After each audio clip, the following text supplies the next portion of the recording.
Sie hören Sport und Musik. Das Spiel ist aus! Deutschland ist Weltmeister! Mario Götze! Mario Götze! Tonight, whether you call it football, football, or soccer, a German American and a German in America dare to call it Fußball. German football from an American point of view. Let's add some buns to that hamburger and join them for the Schnitzel Boys Deutschland Hour.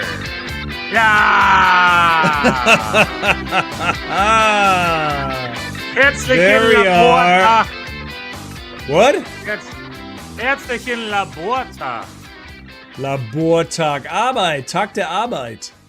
Herzlichen Tag der Arbeit. Tag der Arbeit. Is it a German holiday today too? Well, no, it's not, but it is. Germany has Labor Day, it's Tag der Arbeit, and it's May 1st. May Day, right? Is that the same thing? No, well, it's Tag der Arbeit. Tag der, but England's the same holiday, it's May Day. Am I right or am I wrong?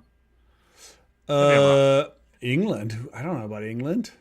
Yeah, we don't talk about England here. But Herzlichen Tag der Arbeit hier in USA. It is September. Tag der Arbeit, yeah. Schön, Happy Labor Day. I went to the park today with friends, a friend's birthday party. Yeah? Had some tacos. Yeah, delicious tacos. Had as one does Rice on Labor Day. Yeah, Labor Day. I had a little work to do on Labor Day, ironically. I usually work on Labor Day too because I'm. I heard of somebody giving birth today on Labor Day. That gives a whole new meaning to Labor Day. It's a great birthday. Being in labor on Labor Day. Being in labor for all 24 hours into Labor Day. Oh boy. Oof. But what a great birthday that would be because everyone has off, and it's like not a big except celebration. It's not the same. Grill. It's not the same. It's not the same date every year. Yes, well, so yeah, your true. birthday would not always be on Labor Day. It would always be around Labor Day. You could Labor just Day decide to celebrate it on Labor. Well, it's 7. Anyway, well, I don't mean to split hairs. Yeah, be a great birthday. Early September is not so hot. Everybody's coming back from vacation. People are around to come to your party. It's good. It's pretty hot here, though. It's going to be 100 It's not degrees. close to. Well, I mean, California. You know, you. Everything's relative. You get what you asked for. That's true. I did ask for this heat. I always ask for the heat. But speaking of heat, we had Bundesliga this weekend. Bundesliga is good this year. I'm into it. As opposed to last year?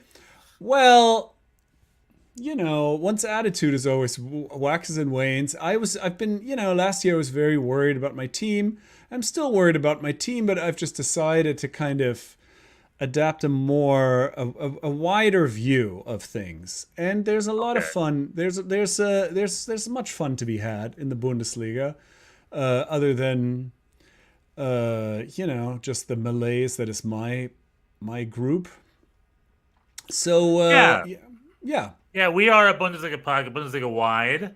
I watched the Conference. I watched a lot of the games. I watched all the games pretty much. I couldn't watch all of them live, obviously, because the concurrent, but I watched Conference, and I watched the game after that, the Bayer Leverkusen Leipzig game, which was sort of the big matchup this weekend. Yeah. With Bayern and Freiburg maybe coming in a close second. Was Dortmund Werder Bremen this weekend, or was that last weekend? Kind of mixed up. Dortmund Werder Bremen was also this weekend. Nico Schlotterbeck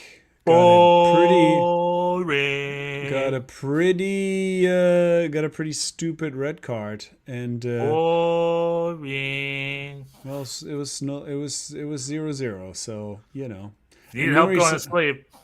Nuri Sahin said that he has been so happy so far, and this was the first time he didn't feel so good. Maybe he's a very likable guy.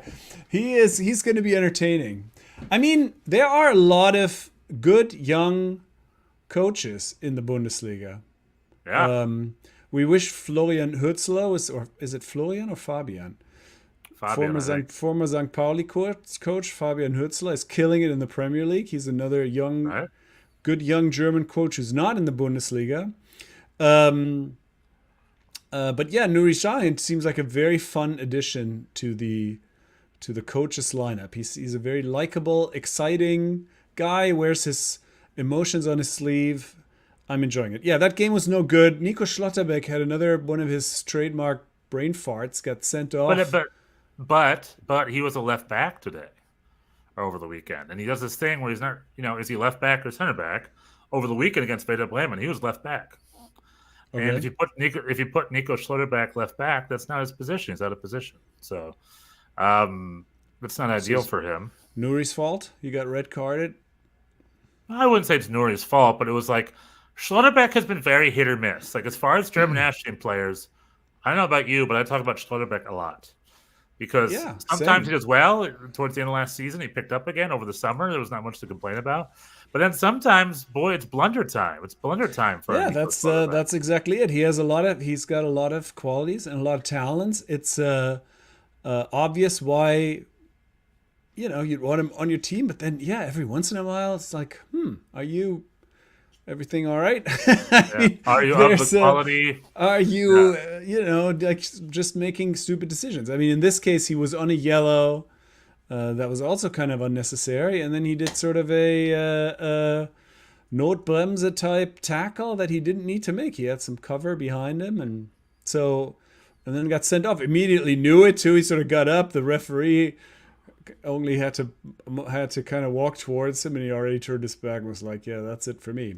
So, and that's it. You know what I like? So that was, yeah. You know what I like doing over the weekend? Something I can do now. So I have a new job that gets me up early on Saturdays and Sundays, which is perfect. Oh, right. Now I can watch the Bundesliga live. And you know what I can watch live? Which I like to from time to time. I can watch Sportschau, my favorite show. Sportschau. ARD Sportschau. And in the beginning of the Dortmund Werder Bremen highlights package, which what I love about Sportschau, they always had a nice story angle to every game. With their they're very flowery in their commentary. Yeah, it's good storytelling. It's just good sports storytelling from the Sportschau. And it started with all this old footage of young Nuri Sahin as a ball boy at Westfalenstadion. So you see Jan Koller. Here's a blast from the past. You see Jan Koller. The Czech legendary Czech striker. The Czech legend, who scored quite the goal against USA in the 2006 World Cup. He scores off a header. Him and the boys are running in the corner, and you see little Nuri Sahin as a boy with him, like yay, like cheering with him as well when he was like 11 years old or 12 years old or whatever. And they highlight that. Then it cuts to him on the sideline coaching his boyhood club, Borussia Dortmund. That's pretty cool. I love that stuff. It's amazing. It's talk about club loyalty and club guys. We went from one now to another, and Nuri Sahin does seem to have a couple of fresh ideas. So I'm looking forward to the Nuri Sahin years. He and Gio Reyna seem to be on a decent page. Now, Gio Reyna did not get any minutes in this game, but he did get 9 minutes in the first game. Maxi Bayer got a start. Jamie Gibbons got a start, but nobody really nobody did much. That one was pretty. Yeah, that was 2 weeks in. The eyes are on Maxi Bayer. Tie. Sebastian Aller, I guess we're talking about transfers later, but Sebastian Aller, he took his recovered testicles to France. Yeah, he's out. Right. They sold him last week, I think, right, or 2 weeks ago. I think, yeah. I know he's out. So it's on Maxi Bayer, and the eyes are on young Maxi Bayer. He went from a young up and comer to now the lead number 9 in Germany's second biggest club. So it's time for some pressure for Maxi Bayer. That was the Dortmund Werder Bremen game. The big game this weekend, we'll probably touch on all of them. The big game, though, or should we save that for later? How do we want to do this? Help my ADHD mind here. I mean, we don't have to go. Don't have to go through all the games. We have. Let's do it real quick. We had the hipster derby on Friday. Union Berlin beat St. Pauli. St. Pauli looked terrible. Union Berlin looked okay. A little better. They featured a young, but they have a American by the name of Jordan Pefok. Not as young as he used to be. I know. He almost scored a goal, which I showed on Twitter, and the Bundesliga shut down our Twitter account. Do you know that over the week? Boys News. Whenever I share footage, the entire account. They did. I had to file an appeal and reopen the account. And Union Berlin, I shared footage of Jordan Pefok missing the goal, and the Bundesliga shut me down. Ay. And they're like, that's not your... Hey, we got someone in the chat here. That's not your footage to share. Chad, too bad. Hey, guys, I'm a Columbus fan. Thought of Bjorn match against Apologies about the result. Well, Yeah, that's the USA Hour. We're going to talk about that later, but that was... my American team finds multiple ways to frustrate me. But not your German team. More of that later. My German team, I know what to expect. Yeah. Which is very little. They're just not much. So we did the hipster derby. Union. The hipster derby that was on Friday. Stuttgart and Mainz. That was a pretty exciting 3-3 draw. It looked like Stuttgart seemed like they were crushing them the whole way, but somehow Mainz got 3 goals. And even in stoppage, even in stoppage time, they came back to tie after Stuttgart got the lead again, and they had a 2-0 lead and a 2-0 lead, and then a 3-2 lead, and it wasn't enough. So, I think the Stuttgart struggles continue, even though they looked good. Dennis Undaff, man, he's I don't want to say my favorite player, but I like that guy, and I hope he'll get more time for the national team. Right, yeah, I'm looking forward to him too. So the other theme with St. Pauli is they have another team that went up with them, Holstein Kiel. Holstein Kiel, a hapless 2-0 loss. Are also looking bad. Yeah, also the two new guys. The 2 new guys are looking a little out of their depth. The 2 weeks in.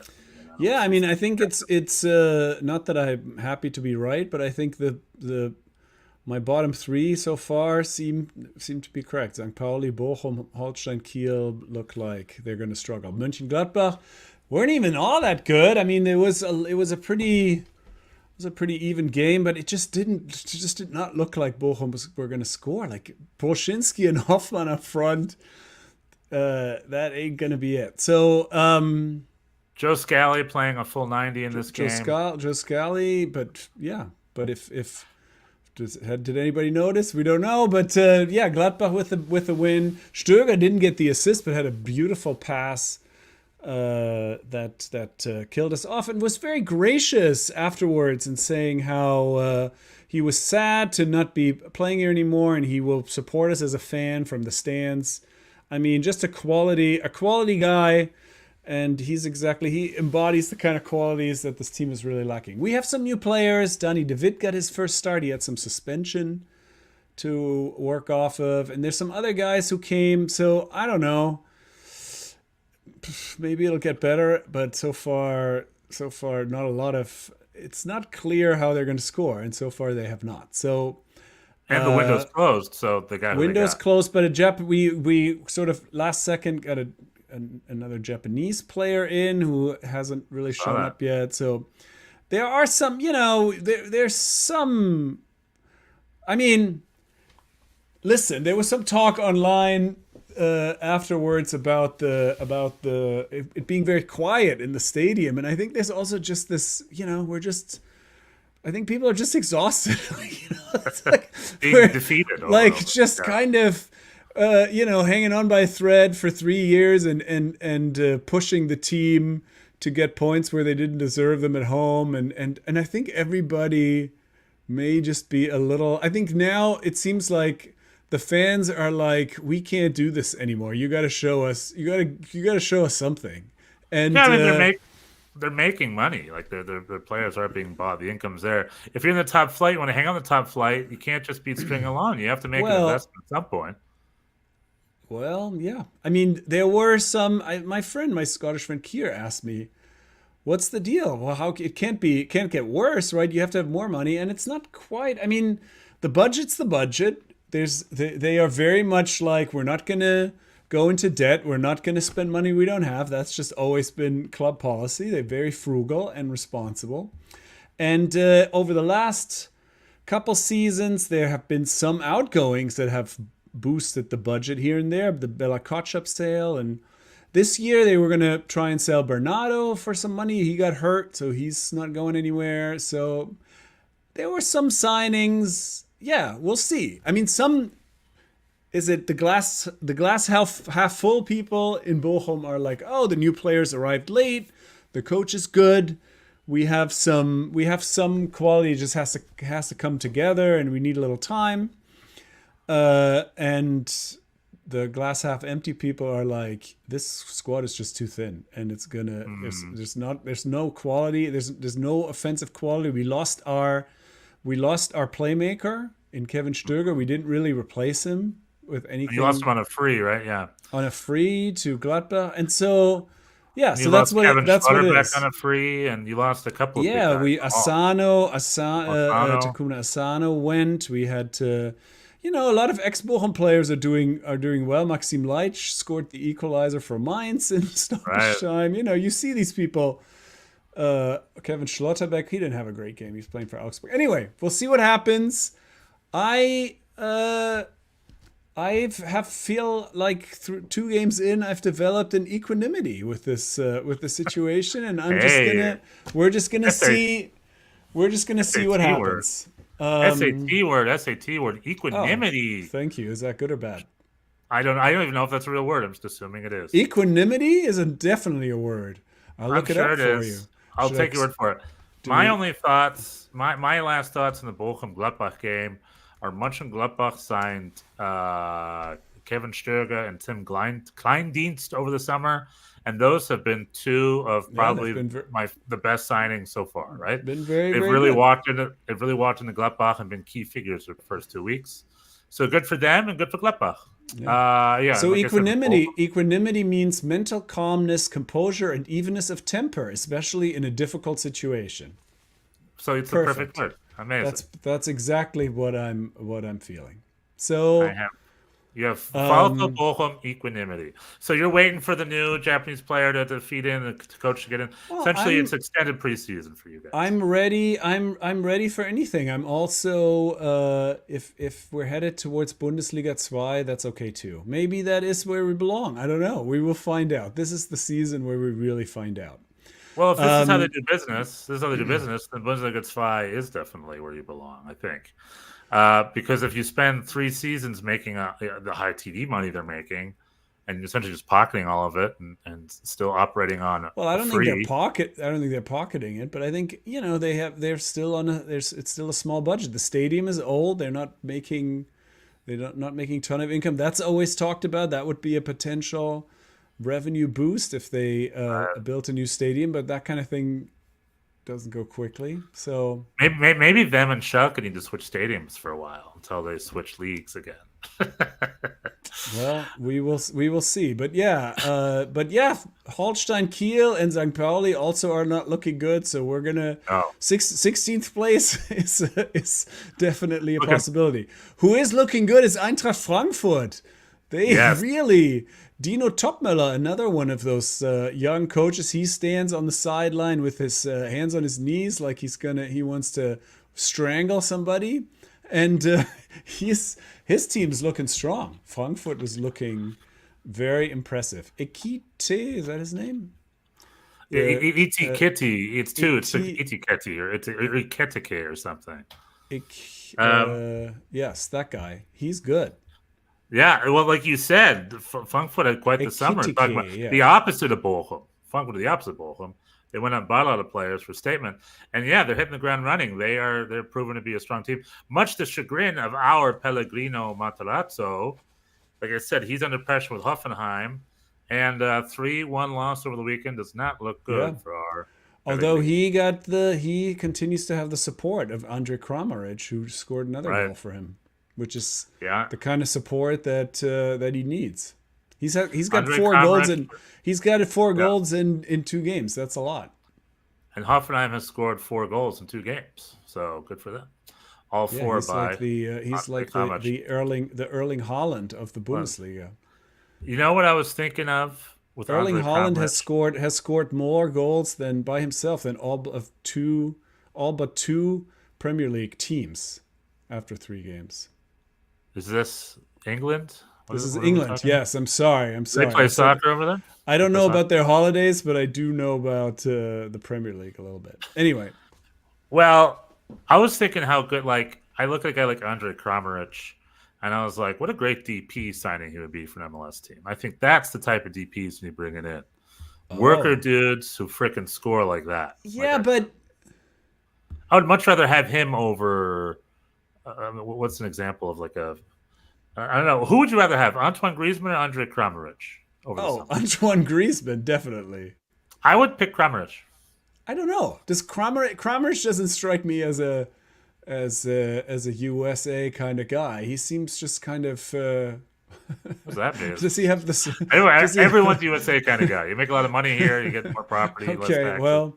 But Andre Kramaric, the reason I like someone like an Andre Kramaric, just like a Robbie Keane, he's a kind of dude who plays in a big league, but he's like not from a big league. He's Croatian, I think, right? So he's like from a more developing league. He's not one of those Europeans that's used to having their luggages carried around all the time for them. He's a dude who's ready to work.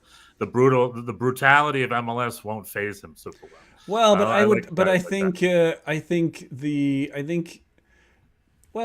my impression of Andre Kramaric is that he has a seriousness that wouldn't jive well with the inevitable kind of peculiarities of American soccer. I don't think he would have much patience for.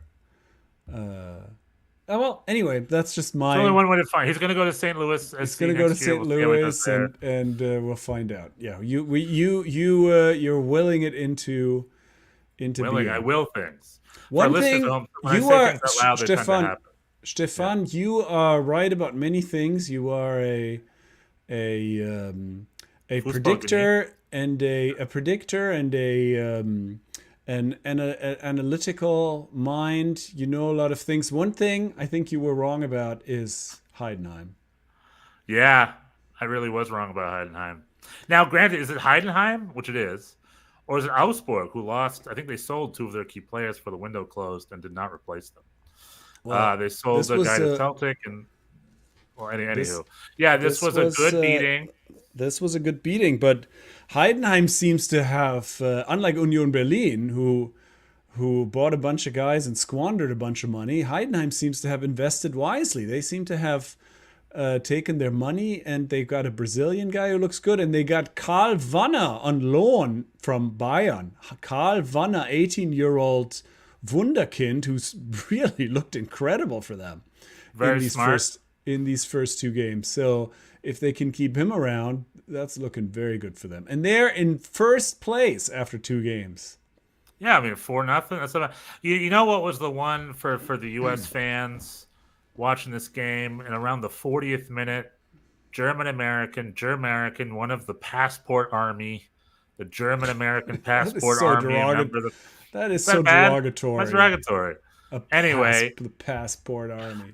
Leonard Maloney got himself a bad injury in the 40th minute, and he could potentially be a key figure for the U.S. men's national team because he is like a Tyler Adams standby, and Tyler Adams is having serious injury doubts right now. And Leonard Maloney is supposed to be there in the wings, but he really had an injury, hobbled himself off the field, and it's looking like he's going to be out for a little while. Yeah, he's definitely not. He was not called into the U.S. roster. I imagine it's because of that injury, and Leonard Maloney got injured. It's a little U.S. news for Heidenheim. But other than that, Heidenheim's looking great, and you're right. My sophomore slump theory is failing. They are 6 points ahead of Bochum. We will not catch them. There's no way. That's early. Come on, that's early. That's just my prediction. But a fun thing that happened in that game that I had not seen a lot of is Benedict Arnold. He's their set piece specialist. He basically pushed his own players around on a free kick. He let the defenders set themselves up, and then he put his 3 guys in front of them, and they did not line up the way he wanted. So he went over there and put them in the spot where they were supposed to be, according to him, and then scored a goal from that free kick. I'm like, that's pretty. Wait a minute. That's pretty good. Bjorn, you're blowing my mind. His name is Benedict Arnold. Is that real? I believe it's definitely Arnold. Do you know who the real Benedict Arnold is? What, famous the monk? American trader? No. Benedict Arnold is America's greatest trader. If you're telling me a guy named Benedict Arnold went and yelled at his wall and rearranged his wall, that is total Benedict Arnold-like behavior. Well, now you're making me second guess myself. But... Well, while you Google, I'll tell the story here on this American Labor Day of Benedict Arnold. Benedict Arnold was America's greatest general during the Revolutionary War. He was our star. He was like, don't worry, the Brits are coming, but don't worry, we have Benedict Arnold. He's America's greatest military strategist. He's a super general. He's our best. And Benedict Arnold's like, yes, I am your best. And then quit and went off and sold all our secrets to the British. And essentially, was America's greatest traitor. That's a little story of Benedict Arnold here on this American Labor Day. I love the fact that there is a player in Heidenheim, also called Benedict Arnold, who threw his own wall under the bus. Okay. No, its name is not. I was going to say I would remember that name. I would remember that name on the broadcast if that was his name. His name is Maximilian Arnold. You must have heard someone talk to you about Benedict Arnold recently, then. I think maybe, yeah. And he plays for Wolfsburg, not for Heidenheim. So I got everything wrong about this, except the thing. Okay. Except that he did line up his people and then scored. So maybe there is some Benedict in him, even though that's not his name. That should be his nickname, Benedict Arnold, because they're big U.S. history buffs there in Wolfsburg. Cool, very cool. And then, so Heidenheim crushing it. Augsburg, we got our eyes on Augsburg. And then Bayern had a very sleepy 2-0 victory over Freiburg. They had a penalty. They had a goal. I think it was a Harry Kane scored a goal. But the big thing was it was Thomas Muller's, I forgot. 710. 710. He's got no more one has games. Played. Yeah, sorry, you go for it. Well, what is it? This is the most anyone's ever played for Bayern, which is pretty crazy. That's a lot of because Bayern is the kind of team. They do have a lot of players that spend their entire careers with them. Yeah. Now, granted, if you're thinking, well, there's more games now. You're right. That's the difference. So it's easier to get to 710. Franz Beckenbauer didn't have as many. But, you're thinking of those guys. You're thinking about Sepp Maier, Franz Beckenbauer, guys who spent their entire careers with Bayern. And Müller's got more games than any of them. That's pretty cool. Right. He's Bayern München, OG through and through. Will he retire one club player, or will he, Fußball Nostradamus, will he finish his career at LAFC in Los Angeles? Where Marco Reus is LA Galaxy. Where Marco Reus is LA Galaxy. No, Andre Kramaric going to St. Louis. I was going to say, alongside Andre Oh. Kramaric, leading the line for St. Louis. With VfL Bochum legend Eduard Löwen serving crosses on both of the heads. Anyway, St. Louis SC is where the worker Germans go, like Marcel Hartl, like Andre Kramaric, like Edward Löwen. I just made up Kramaric, but will go. LAFC and LA Galaxy is where your Marco Reus's go, where your Thomas Muller's go. Thomas Müller is a worker German? What are you talking about? Yeah, but he's going to LAFC because he's a flash German. Flashy worker German with his horses and whatnot. Well, anywho, so that was that. But the big game, there were a few big games. Do we? By the way, I'm sorry, this is not going to take long. But do we really have to call him Vincent Kompany? I don't know. He was Vincent Kompany. He was Vincent. He was Vincent Kompany when he played for City. To me too, he's Vincent Kompany. Vincent Kompany man. Not according to the Germans. The Germans call him Vincent Kompany. I don't know. I mean, I don't know. He's from Belgium, but because he's from Belgium, French Belgium, so that makes I guess. Sense. Makes more sense. But is that French? Is that the French? Well, I don't know. I have no idea. I would say, that's that's the more French pronunciation. Anyway, not the move French. On. The big game. Well, Vincent Kompany, is Vincent Kompany's Bayern convincing? No. Are they winning? Yes. Are they convincing? No. So Vincent Kompany watch still ongoing. Bayern Munich not blowing everyone away. 2 games, 2 wins though. As long as that keeps happening, nobody cares. Well, not at Bayern.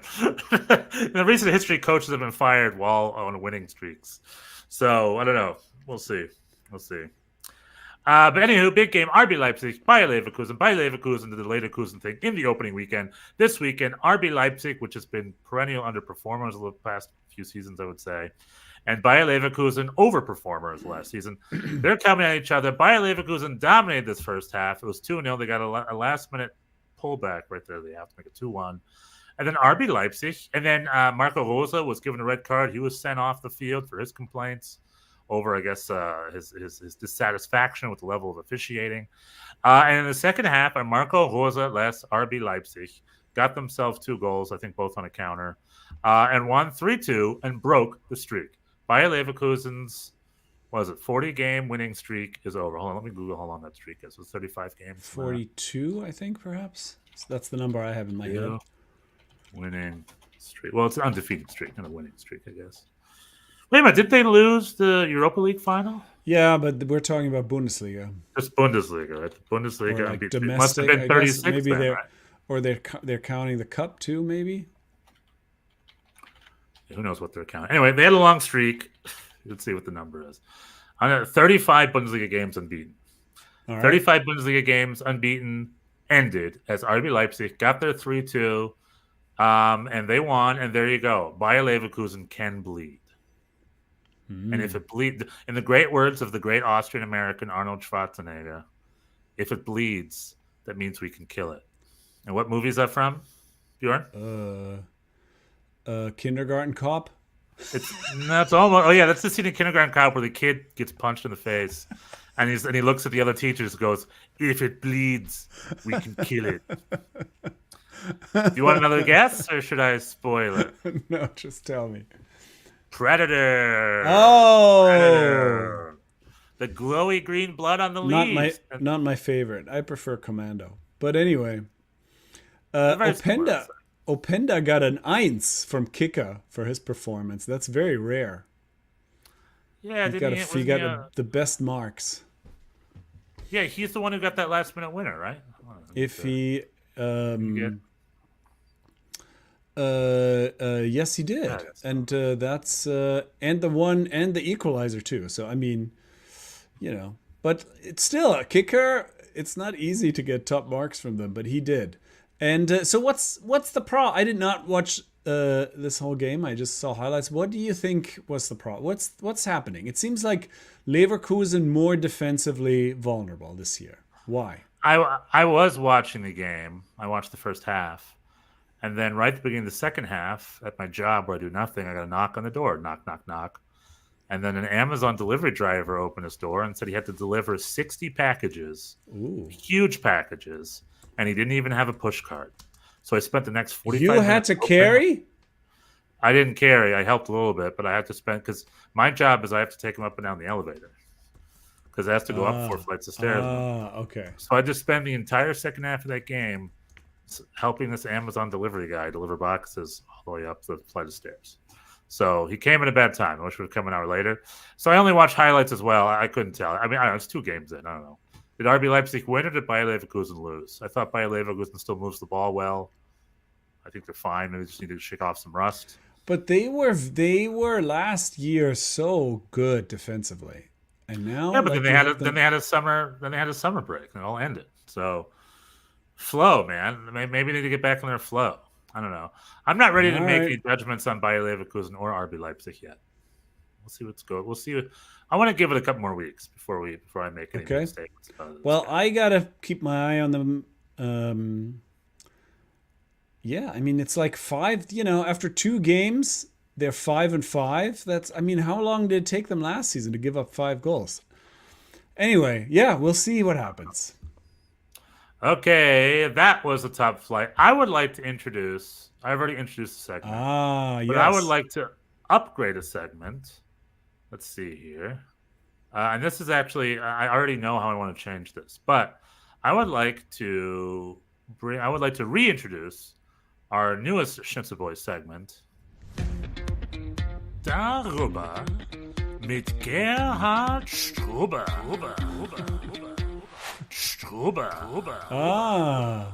Oh, very nice, very nice. Oops, sorry. It's always in loop. Darüber mit Struber.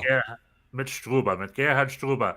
FC Köln this weekend destroyed Schalke 3-1, featuring a goal from a member of that passport army that you think is very disrespectful to say, I love the passport army. It's a very important part of U.S. soccer. The German Americans, Jermaine Jones and Fabian Johnson and John Anthony Brooks, and what's his face from the 90s? Fabian Johnson was an important part of, I guess so. That's in 2014. He was a good dude who had absolutely no heart, total mercenary. But and the guy Thomas Dooley in the 90s. No, how can you be a good? How can you be a good dude if you have no heart?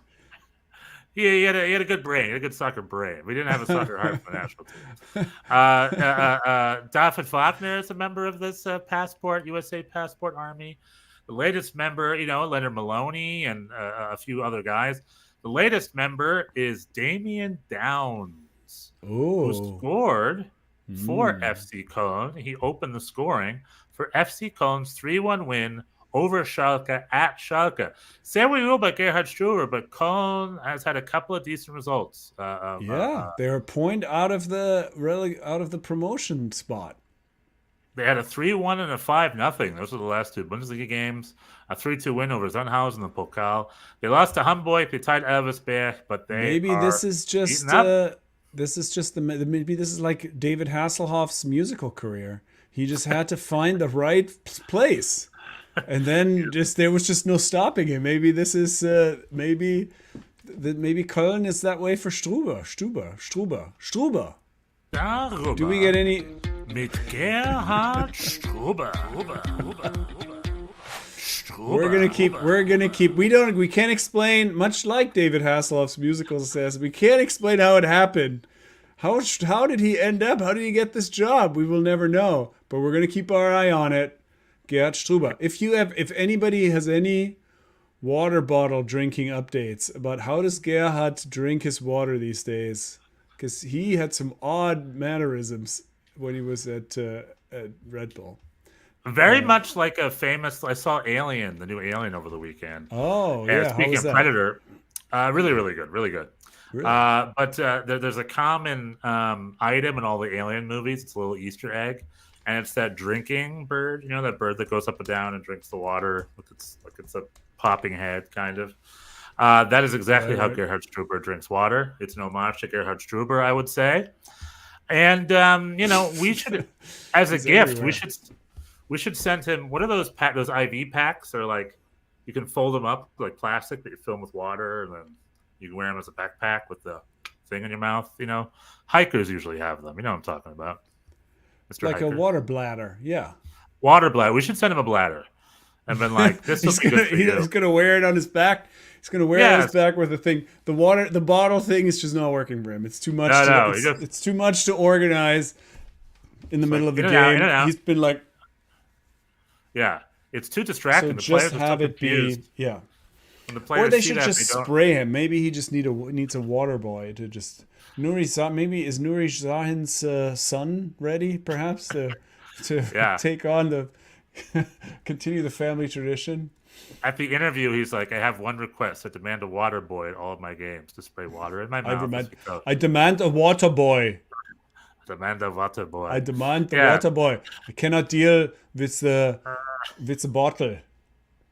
Well, there you go. That was Darüber Gerhard Struber. Is doing well. That's for FC Cologne fans. Right. Overall, other second division things of note. Let me check the Hamburg score real quick. We got to talk about the insanity that is the Champions League. Hamburg beat Preußen Münster 4-1. Elversberg over Darmstadt. Elversberg had a great game over Darmstadt. I did watch those highlights over the weekend. But yes, this is the Germany Hour, and something that has come in the news is this year. It's quite a different year in the UEFA Champions League. I had not paid attention as I'm wont to do. I do not look too far ahead. But then the draw came, and somebody texted me and was like, "This new format is crazy." And I mean, just now I was like, "Oh, we're going to talk about the Champions League. Let me go look at the draw on the website." And now if you go there, you have, we used to have groups, right? There used to be groups of 4. There's no more groups. You now go to the league draw, and every team has 8 fixtures listed, and that's it. So what's going to happen anyway? We don't need Would you to like me even to go explain? into the. Would you like Well, me to I can explain the format? I mean, I understand it, but well, do you? Yeah, please go ahead. I can. We can take turns. Oh, just for the public. I have all 4 German clubs in their fixture list, so I'll go down them in a bit. I think the big criticism is some definitely have it harder and lighter than others. Oh, PSG. But PSG got massively hosed by this draw. well, I think the teams who supported the Super League most got the biggest hose, maybe. Huh. If you want to put your tin hat on. Put your tin hat on. You think this is deliberate? I mean, there are a This lot of computers. format- There are a lot of computers involved. This is hard to. It's hard to scrutinize. If you wanted to but cheat, this Who would builds definitely be- computers? We build the computers. So You they do? only do what we Oh. tell. Yeah, they only do what we tell them to do. No, I'm saying if but- you wanted to fix a draw, this system would definitely lend itself to that. Yeah, it's the only way to do it. The only way to do it. The old, you know how in the NBA they have the old frosted envelope theory. That's how Michael Jordan got third, where you put your envelopes. And Sepp Blatter himself said out loud that they've done this in the past, where they take those balls, that you go and they put them in the freezer ahead of time. So the frosty balls are the ones you're supposed to be pulling. That's how they would. What? This is fact? You didn't know that Sepp Blatter said that out loud? No, that's crazy. It's not fact. It's not fact. It's an allegation from Old Man Blatter. Mythbusters tested this theory, and because the NBA draft was alleged to be like this in the 80s, where they put the top picks in the freezer. So on TV, for people, you can't see it, but the presenters feel the cold envelopes to pull. That if you put an envelope in a freezer, it takes like 10 seconds for it to go right back to room temperature again after you pull it out. So it's a little bit. So it doesn't really work. And I imagine the same goes for the tennis ball. What are they? Well, you would also have to, the whoever's doing the draw would have to be in on it too, which Well, Sepp Blatter, when he was FIFA president, he said that's how they did it. So, but who knows how on? He was just being mad at the time because he was ousted. But anywho, now we have computers. Anyway, how it works. We have 36 teams. They each play 8 times, and we're going to have a table of 36 teams to look at. It's not going to be groups of 4. Right. And the first 8 teams advance automatically. Teams 9 through 24 will play a playoff, 2-legged playoff, and everybody 25 and up is out. And there's also no more dropping down to the Europa League or anything like that. If you're out, you're out. And so this is called the league phase, and I believe it's in response to the Super League. It's like, you want a Super League, we'll give you a Super League. Here's the league phase.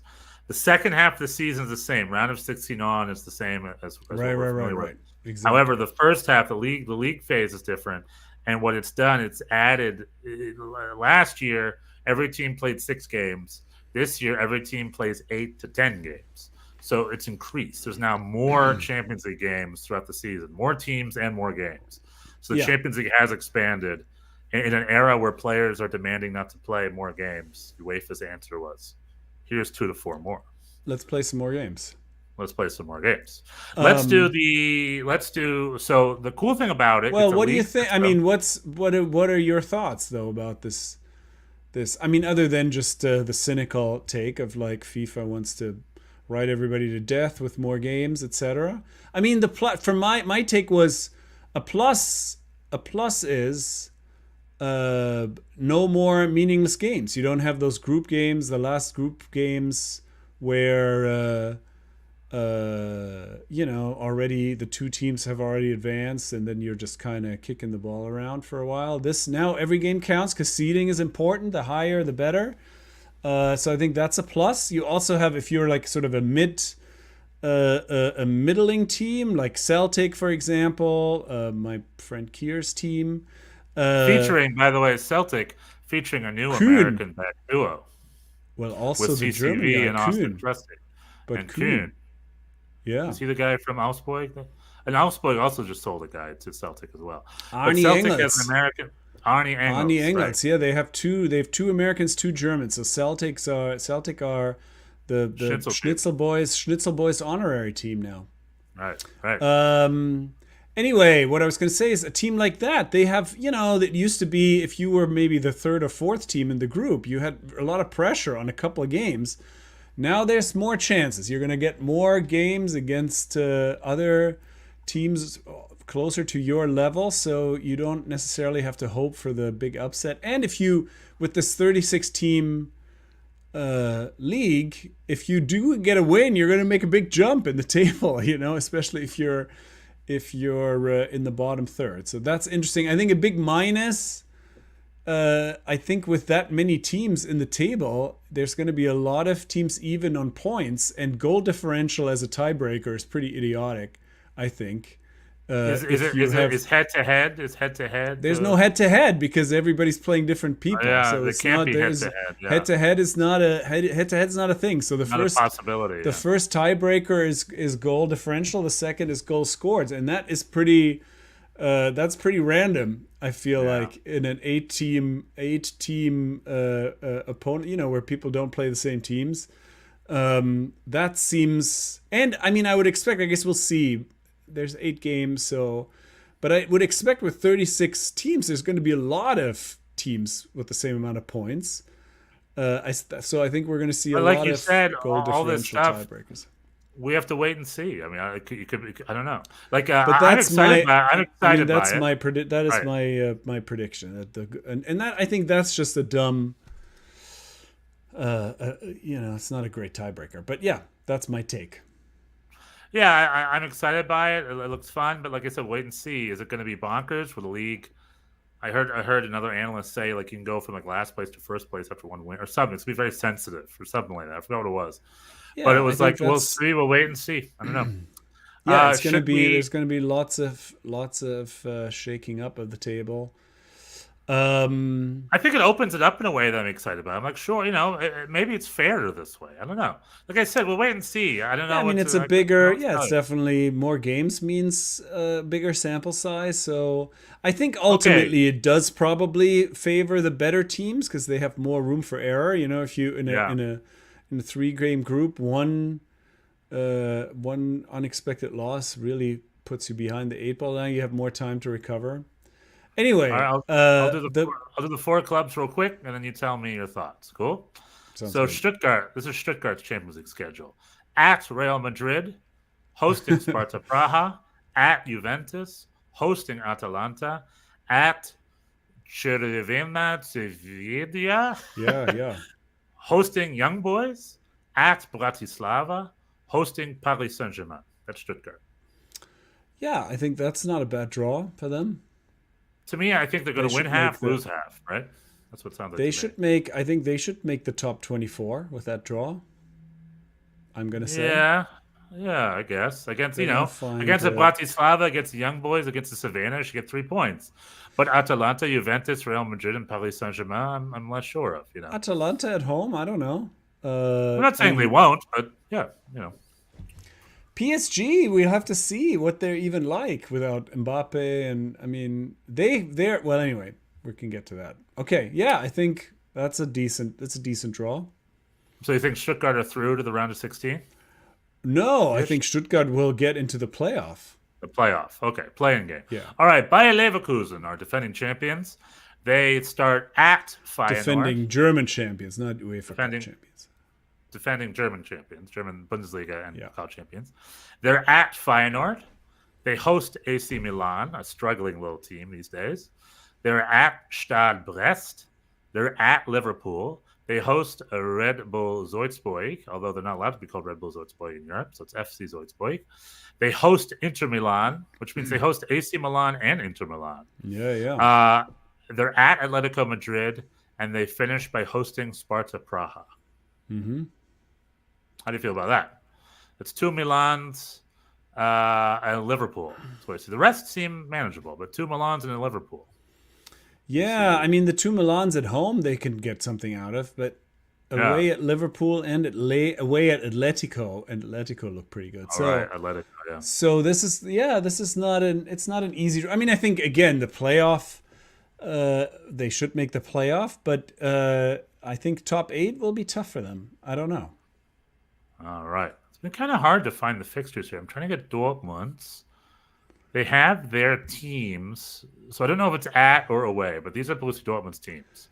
I can They tell play- you that. No, I can tell you what's what. Do you have them? Do you have it up? They are at Club Bruges, at home against Celtic, at Real Madrid, at home against Sturm Graz, at G&K Dinamo, Dinamo Zagreb. Yeah. Dinamo Zagreb, at home against Barcelona, at Bologna, and at home against Shakhtar Donetsk.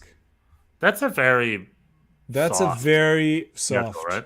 draw. Yeah, if you Outside, take of course, away, Barca and Real Madrid. I mean, but Barcelona at home, Real Madrid away, but everything else you would think they should get something out of. So maybe they can get to the top 8 with that setup. I think they should. Hansi Flick's Barcelona is looking good these days, by the way. That is true. Hansi Flick has that mess of a squad humming. It's weird. Yeah, it's interesting. Good for that was a big unknown to me and a huge undertaking, but it seems like they're hitting the ground running, so good for them. Mm-hmm. So yeah, I think Dortmund of And those three draws, Dortmund's the happiest one. Yeah. And last but not speaking least, of, he's going to be playing against Bayern. So Bayern have Zagreb, Dinamo Zagreb at home, Aston Villa away, Barcelona away, Benfica at home, PSG at home, Shakhtar away, Feyenoord away, and Bratislava at home. So yeah, I same would kind of say thing.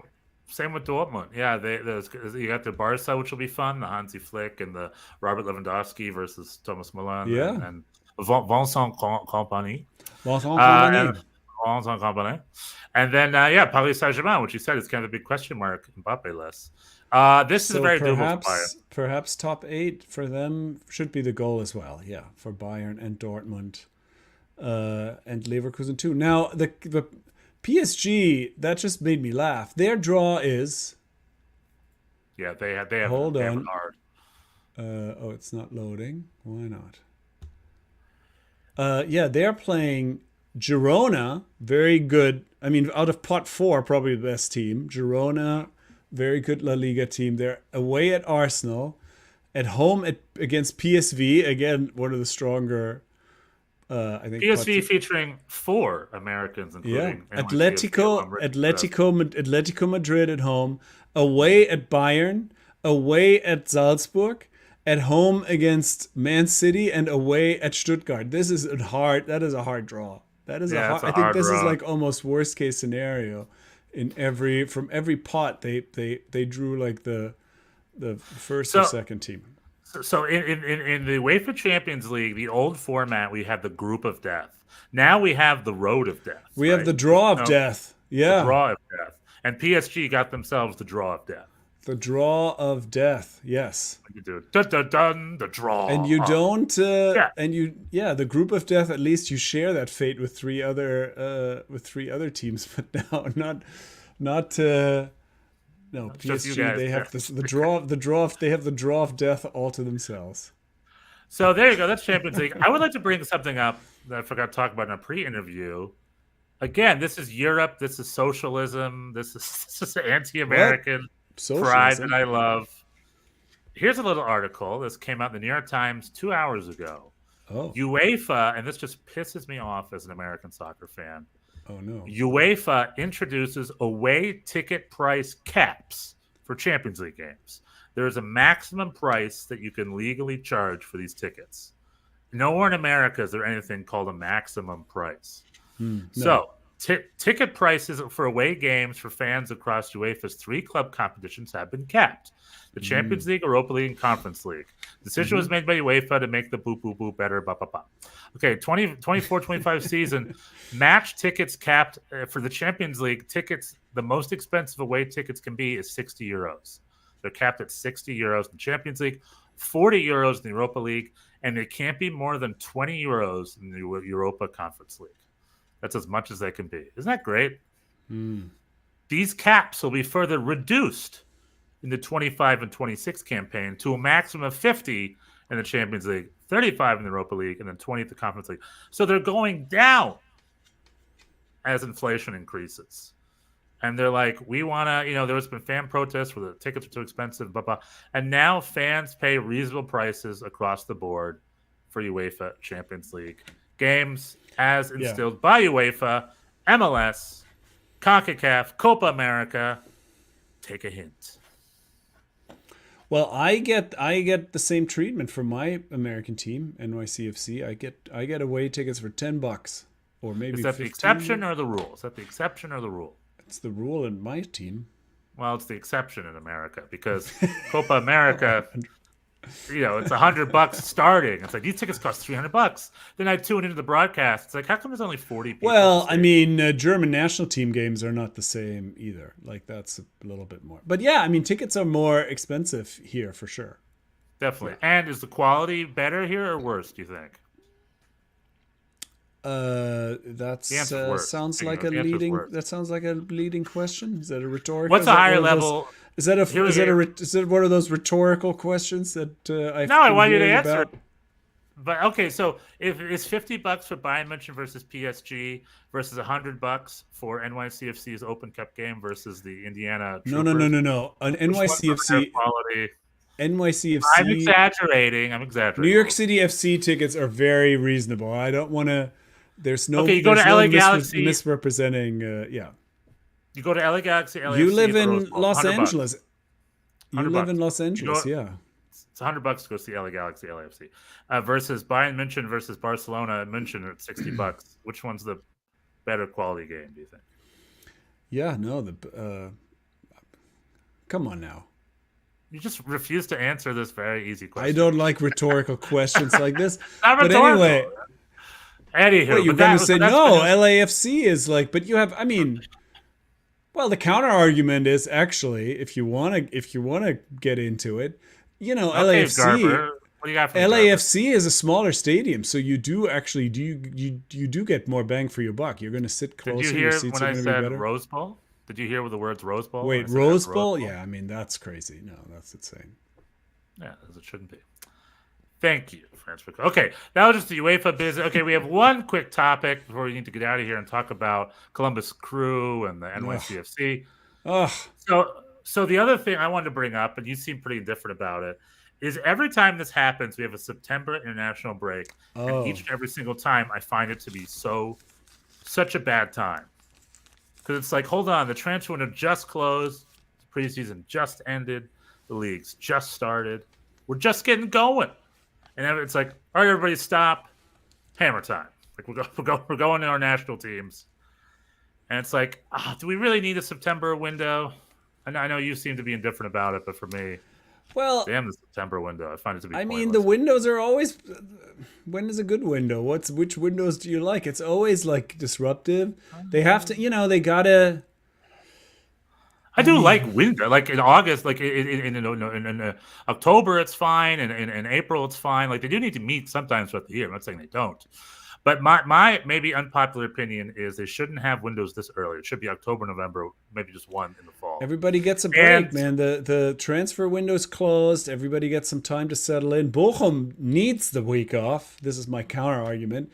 We got all these players that we got in last second. We need a little mini training camp. We could use this week for everybody to settle in and figure out who we actually got. I don't think I don't have a problem with it. Chat, too bad. What do you got for us? You thumbs up? We're calling upon the audience to settle this.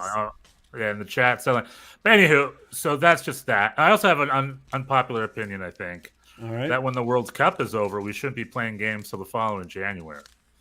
Like, I always find it bonkers. When the World Cup is over, we shouldn't be playing international games till the following January. That's the take.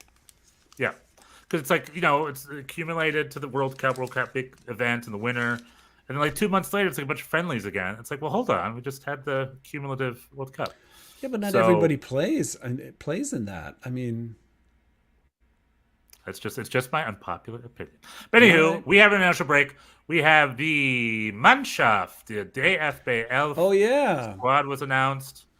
First and foremost, we have a new captain, Bjorn, after the retirement of Manuel Neuer and the retirement of Ilkay Gundogan. And the retirement of Ilkay Gundogan. We have a new captain. Thomas Müller. And Thomas and Müller. Toni Kroos.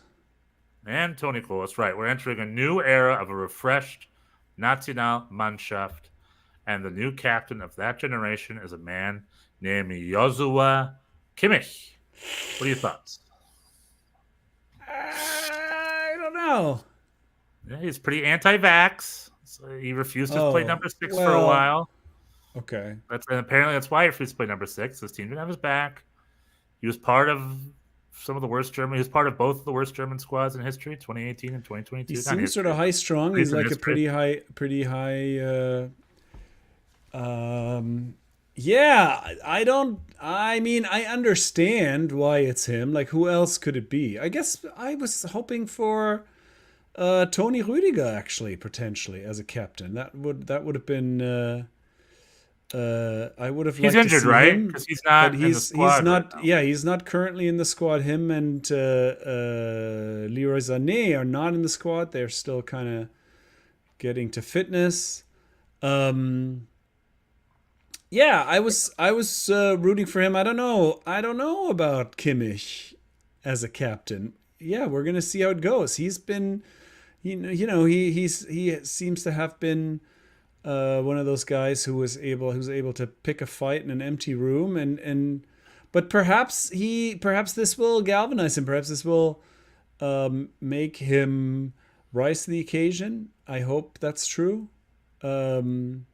But we'll see. I have my doubts. Marc-Andre ter Stegen is the new number 1 keeper now officially, after being so patient for so many years.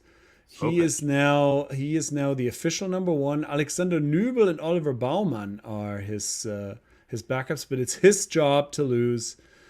And the big question is the new midfield. We have Kimmich is still listed as a defender, so. Shall I read the squad real quick? So I have it in. Go ahead. Well, yeah. So you said 3 keepers thing. Defenders are Waldemar Anton, Benjamin Henrichs, Joshua Kimmich was the defender, Robin Koch, Maximilian Mittelstädt, David Raum, Nico Schlotterbeck, and Jonathan Tah. No big surprises there, other than, like you said, Kimmich, who has, if I'm not mistaken, he did commit to that right wing back role, right? I believe that is. That's what he played at the Euro. I don't know. If he's listed as a defender, that's got to be his spot. Nico Schlotterbeck is back. He was not in the Euro squad, but he's there. The midfielders are Robert Andrich, Emre Can, Chris Führig, Pascal Groß, Jamal Musiala, Alexander Pavlovic, Florian Wirtz, and newcomer Angelo Stiller, whose name sounds like he's a boxer and whose face looks like he's a boxer. Maybe he's our new enforcer. I think so. He's a defensive midfielder, and his face looks like he's ready to tussle. He's played for Stuttgart. He's 23, so he was in the youth setup for a while. I feel like he's played a bunch of. He played a bunch of youth national games and then didn't get a lot of time, but now he's back. So the midfield, it's anybody's guess. I'm kind of surprised Emre Can is still there. Everybody else retired, but he's.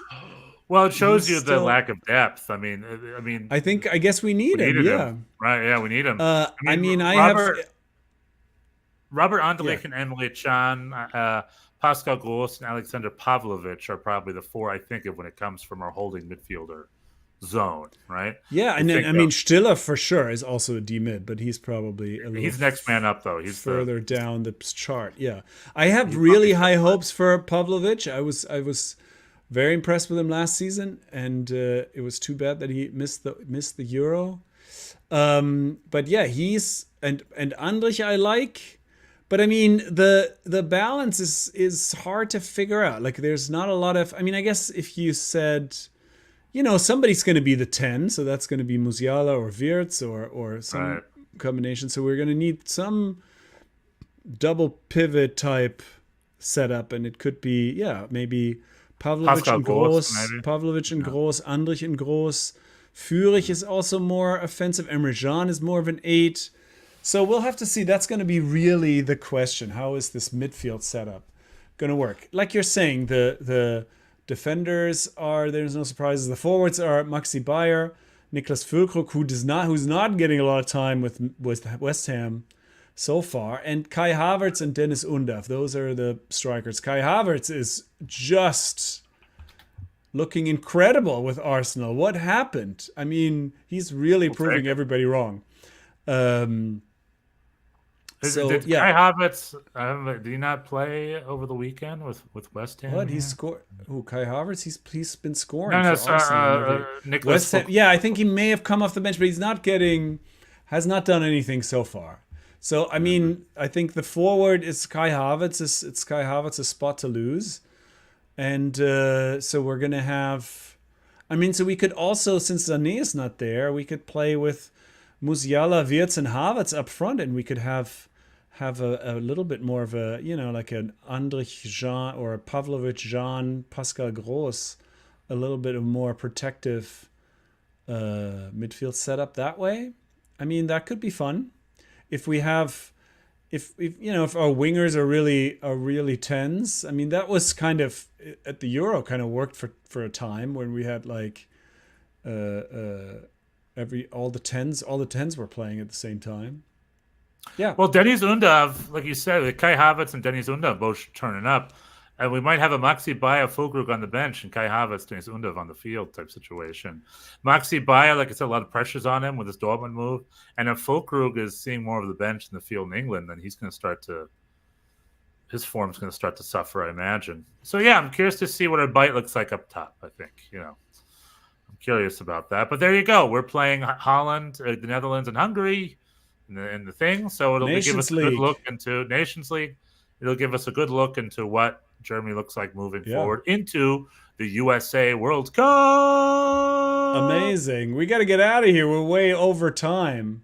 One last thing. Daniel Young, Sebastian Haller kid. Well, first thing said him and Vance and company are my goats. Who are we talking about? Sebastian Haller. Sebastian Haller. He's saying his Sebastian Haller kid arrived in the mail. Congratulations. Excellent. Wear it with pride. I'm inspired by the story. Where did Sebastian Haller go? Did he go to PSG? He went to France, not PSG. Was it Lille or... look up. He went to the French league. No, sorry if you had not heard that, Daniel Young. He's no longer with Dortmund. He went to Spain. I know where he got the French thing from. Sebastian Haller is playing in La Liga with Club Deportivo Leganés. Oh, in the second division. No, they're the newly promoted team. Sorry, they won second division last year. They're the newly promoted team. He is trying his hand in La Liga. Good for Sebastian Haller. All right. Cool. Anyway, we're getting out of here. Join us the next week. Chad Too Bad, Danny Young. We're going to talk NYCFC. I'm going to commiserate about Columbus. Hop on our other stream. We always got two streams. The Germany stream. The Germany Hour. The USA Hour. Thanks for joining us for Germany Hour. See you over in the other stream. If not, see you all next week. Tschüss. Tschüss.